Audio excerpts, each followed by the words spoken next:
Hello students, this is Kanupriya, PGT Geography, and this is my next video on the very next chapter, which is Chapter 7, Tertiary and Quaternary Activities. So let's start with it. Whenever you fall ill, you go to your doctor or you call a doctor. Sometimes your parents take you to a hospital for treatment. While in school, you are taught by your teachers. In case of any dispute, legal opinion is obtained from a lawyer. Likewise, there are many professionals who provide their services against the payment of their fee. Thus, all types of services are special skills provided in exchange of payments. Whether it is health, education, law, governance, recreation, all these require professional skills. These services require other theoretical knowledge and practical training. So these are services that people provide in exchange of their payment. So today we'll discuss about these types of services or these types of activities in which people do not produce any product, rather they provide services to the people. So today our topic is service sector or tertiary sector. So let's start with it. Tertiary activities. Tertiary activities are related to the service sector. That means these are those activities in which people provide services rather than producing any good. In tertiary activities, manpower is very important because all the tertiary activities or all the services are performed by skilled labor, professionally trained experts and consultants. So that's why manpower is very important in any tertiary activity. These services require theoretical knowledge and practical training. As we all know, in the initial stages of economic development, large proportion of people were engaged in primary sector. However, in developed economy now, the majority of workers are employed in tertiary activities and moderate proportion of people are employed in secondary sector. Tertiary activities include both production and exchange. The production here involves the provision of services that are consumed. The output is indirectly measured in terms of wages and salaries.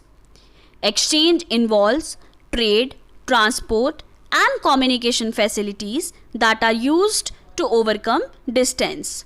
Tertiary activities therefore involve the commercial output of services rather than the production of tangible goods. What it means that in secondary activities we produce number of goods, but in tertiary activities production is involved. But here production means the provision of services and exchange involves trade, transport and communication facilities. So it focuses upon the services provided in exchange of payment.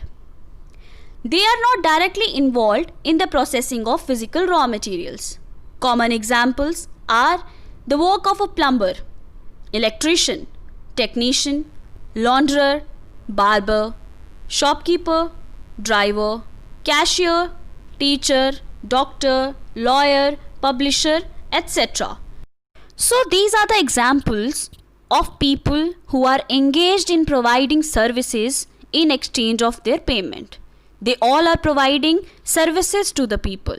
They are professionals, they are skilled, they are expertise. The main difference between secondary activities and tertiary activities is that the expertise provided by services relies more heavily on specialized skills, experience and knowledge of the workers rather than on the production techniques, machinery and factory processes. Here, the difference between secondary activities and tertiary activities is given. In secondary activities, we focus more on production, machinery and factory processes. But in tertiary activities, we are dependent upon the skilled labor, experienced labor and knowledge of the workers. So this is the main difference between secondary activities and tertiary activities. Now comes types of tertiary activities. By now, you know that you purchase your books, stationery from trader's shop, travel by bus or rail, send letters, talk on telephone, and obtain services of teachers for studies and doctors at the time of illness. Thus, trade, transport, communication, and services are some of the tertiary activities discussed in this section. So let's start with it. First is trade and commerce. Now, what is trade?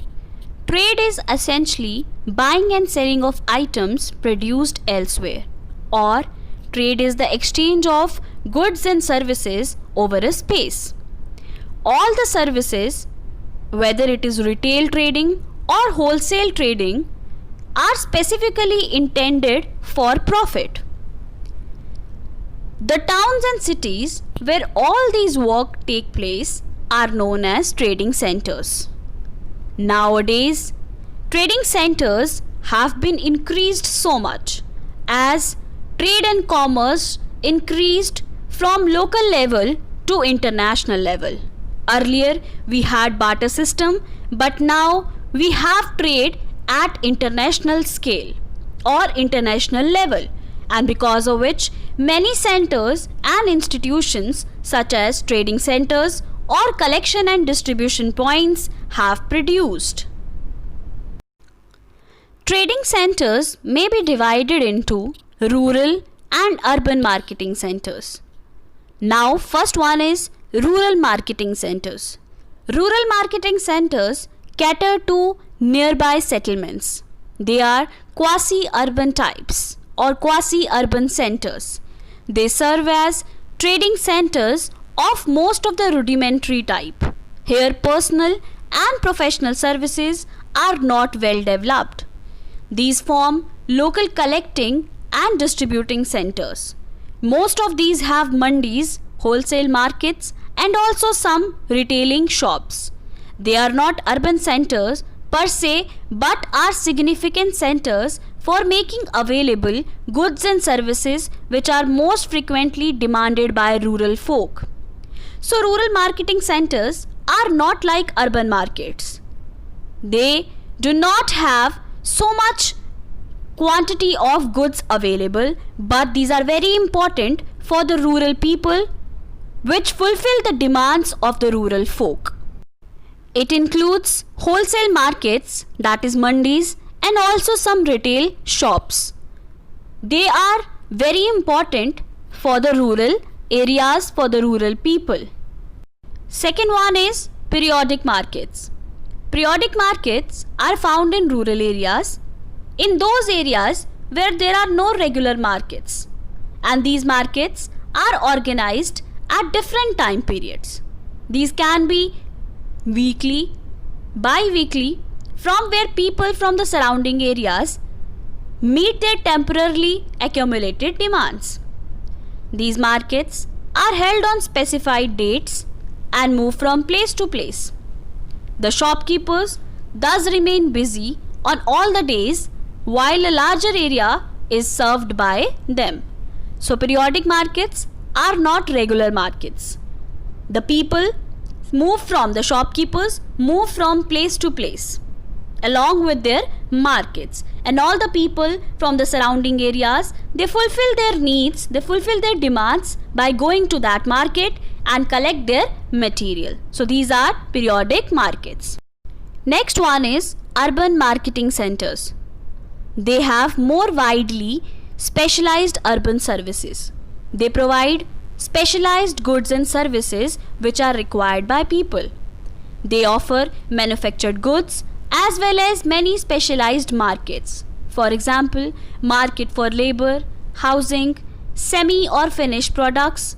Moreover, services of educational institutions and professionals such as teachers, lawyers, consultants, physicians, dentists, veterinary doctors are available in urban marketing centers. So urban marketing centers not only provides specialized goods but also services which are required by the people. So these are urban marketing centers and rural marketing centers. Now comes retail trading and wholesale trading. Let's discuss them one by one. First one is retail trading. This is the business activity concerned with the sale of goods directly to the consumers. Most of the retail trading takes place in fixed establishments or stores solely devoted to selling. So retail trading, the shopkeepers or the shops that we see in our day-to-day life, that is related to retail trading. Most of the retail shops are fixed, but however, some non-store retail trading are also there, like we have door-to-door services, mail orders, telephone, automatic vending machines, internet. These are some of the examples of non-store retail trading which are not fixed. So this is retail trading. Now second one is wholesale trading. Wholesale trading constitutes bulk business, that is on a very large scale, through numerous merchants and supply houses and not through retail stores. Some large stores including chain stores are able to buy directly from the manufacturers. However, most retail stores procure supplies from an intermediary source. Wholesalers often extend credit to retail stores to such an extent that the retailer operates very largely on the wholesaler's capital. Now what is wholesale trading?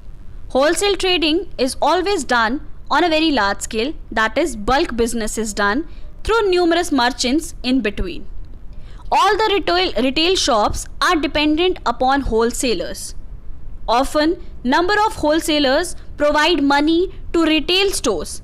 That means they provide credit to retail stores to such an extent that the whole work of retailers depend upon the wholesalers' money, that is wholesalers' capital. So this is wholesale trading. So this is all for today. We have discussed today about tertiary activities. What are the characteristics of tertiary activities? Then we had discussed types of tertiary activities, in which we have studied about trade and commerce. Then we have discussed about trading centers, rural marketing centers and urban marketing centers. Then we have discussed about retailing or retail shops and wholesale trading. So this is all for today. If you have any doubts, please come up with your doubts. Thank you so much.